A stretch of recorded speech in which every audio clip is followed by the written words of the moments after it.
Secunda Holdings, linked to businessman Kuda Tagwireyi, redeemed Treasury bills, TBs, it held under the US $1 billion Command Agriculture program at a favorable exchange rate approved by the central bank, while 67% funds of the facility were not recovered by 2018. The explosive revelations are carried in a forthcoming investigative report, first made available by the Sentry to the Zimbabwe Independent. The report titled Legal Tender? The role of Secunda in the Reserve Bank of Zimbabwe, RBZ, in Command Agriculture casts light on how Secunda was cherry-picked to run the multi-billion-dollar program outside public tendering regulations.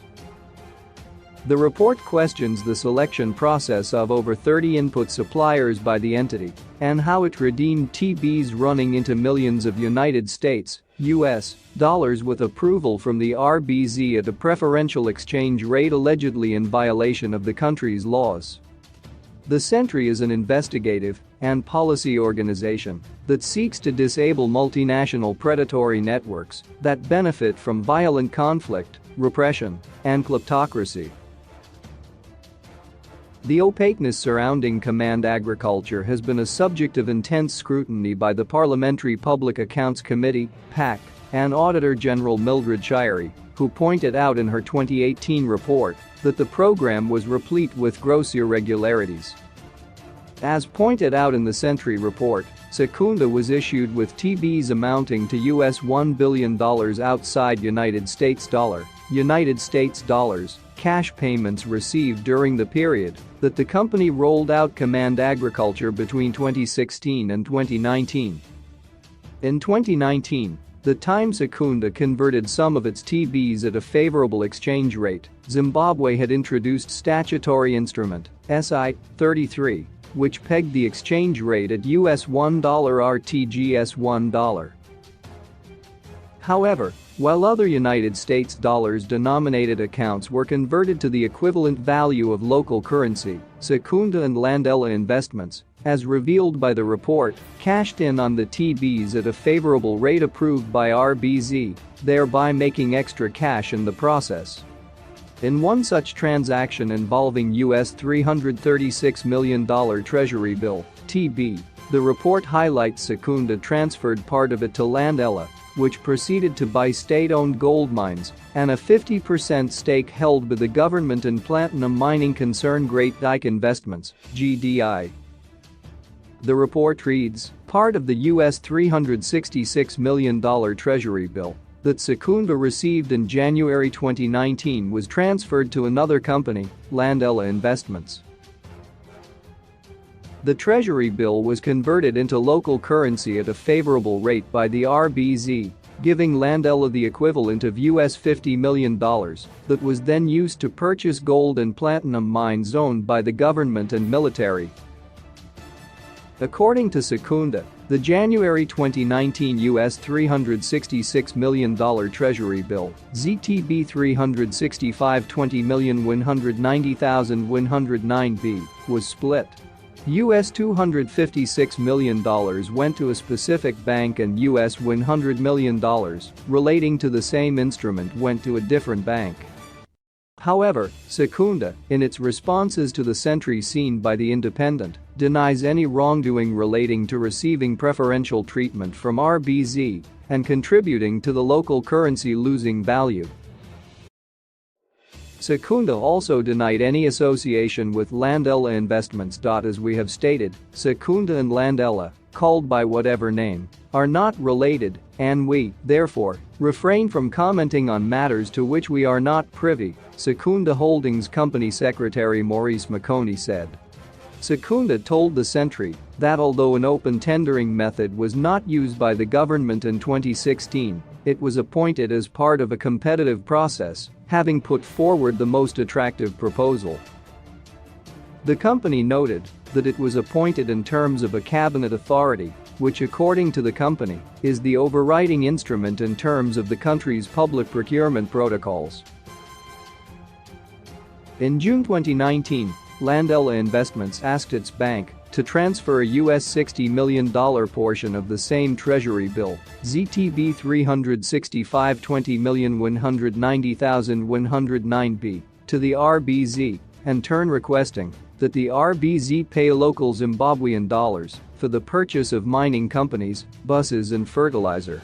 It is unclear how the Treasury bill was transferred from Secunda to Landela, the report reads. In two separate letters written on June 6, 2019, Landela Director Chris Fowry requested from the bank of client's relationship manager to transfer Treasury bills worth US $21 million and US $39,726,685.59 to an RBZ Central Securities Depository (CSD) account. This publication saw Fowry's letters. Prior to that, Fowry on June 4, 2019, had written two letters to RBZ Governor John Mangudya, firstly requesting the Apex Bank to liquidate Treasury bills worth US $39,726,685.59 at an exchange rate of US $1 RTGS $5.50 $1.35, which was the prevailing interbank rate to facilitate payments of RTGS $219 million to GDI. And in another letter to Mangudya, Fowry additionally requested the conversion of Treasury bills worth US $21 million at that day's interbank rate of US $1, RTGS $5.50 $1.35, to process a payment of RTGS $115 $783 $500 for the purchase of Bandura Nickelman, BNC, buses and fertilizer. Essentially, the Sentry report states that the transaction was problematic for two reasons, being the companies were using Treasury bills intended as security for Command Agriculture for other purposes, including buying mining companies held by the government. RBZ also appeared to have given Secunda and Landela a preferential rate when converting the US dollar-denominated Treasury bill into local Zimbabwean currency. Responding on whether Secunda received preferential treatment from RBZ, McConey wrote to the Sentry, "This allegation is simply false and part of a coordinated character assassination intended to discredit our organization, of which your organization is a knowing participant. There was never a time Secunda was favored with preferential treatment by the RBZ." It must be noted that SI 33 of February 2019 did not summarily convert corporate United States dollars balances to the Zimbabwe dollar at the rate of 1:1. The net effect of SI 33 was that the government assumed all proven external legacy debts by quarantining them into blocked funds, and they came to an amount in excess of US $3 billion on the basis of 1:1 principle, Secunda said in its responses. Since then, local companies chose different instruments and structures to liquidate their blocked funds using financial institutions of their choice at United States dollars auction rate of the day. This was neither exclusive nor a favor to Secunda, but a government position which benefited more than 600 companies. These funds were traded as United States dollars at the ruling exchange rate of the day. I refer you to the Finance Bill HB 16, 2021, as ratified by Parliament, seeking to rationalize this framework, Secunda said. However, the Sentry insists that the conversion of all assets and liabilities valued in US dollars into the local currency at an equivalent rate of 1:1 as stipulated by the legal instrument was not applied to Secunda. However, as revealed by the Organized Crime and Corruption Reporting Project, OCCRP, this change did not affect Tagwireyi's January 2019 $366 million Treasury bill. Portions of the Treasury bill were redeemed at a favorable rate by the RBZ after SI 33 came into force on February 22, 2019, the Sentry report reads. Mangudya told The Independent this week that it was in the purview of the Treasury to decide how TBs are redeemed.